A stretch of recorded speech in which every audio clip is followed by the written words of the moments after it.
Sejahtera, seperti mana saya tahu, saya junjung kasih pada tuanku kerana berikan ruang hampir 1 jam bincang isu-isu semasa.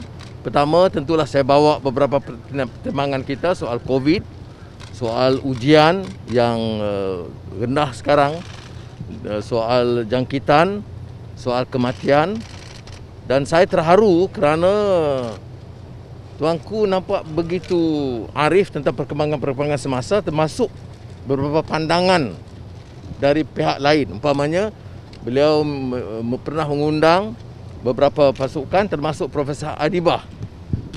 Jadi saya rasa hal ini juga harus ditahu oleh masyarakat bahawa tuanku sebenarnya ada menyampaikan hal-hal yang sedemikian kerana kearifan dan maklumat yang beliau ikuti, dan saya harap semua pihak lah, ya, bukan saja kita dalam keadilan dan pembangkang, tapi juga dalam kerajaan mengambil perhatian tentang titah seperti mana juga yang disebut oleh tuanku Sultan Selangor semalam tentang pengagihan vaksin yang lebih berkesan.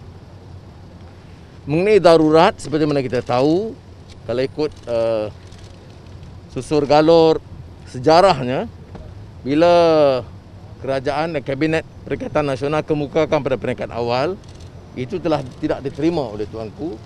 Tetapi bila dikemukakan kali kedua, dan nasihat Perdana Menteri dijalankan, jadi kita bayangkan pandangan kita bahawa penerusan darurat ini akan menyebabkan kerugian kepada negara, tidak membantu penanganan permasalahan COVID, dan akan menjejaskan ekonomi terutama orang rakyat peringkat bawahan, ya, peringkat rendah. Dan kita tengok semua langkah yang boleh dilakukan tidak memerlukan darurat. Jadi kita merayu kepada tuanku supaya menghalang penerusan ini sedaya upaya, walaupun tuanku tepat mengatakan bahawa patuh kepada semangat Raja berperlembagaan mengikut nasihat Perdana Menteri. Parlimen, seperti kita tahu, beberapa bulan yang lalu tuanku telah pun mengeluarkan pandangan kenyataan warkah untuk meminta supaya Parlimen boleh diadakan dengan syarat kerajaan bersetuju. Itu pun tidak dilakukan. Saya jelaskan hal-hal ini kerana ada persepsi yang berbeza, seolah-olah hal ini tidak dilakukan.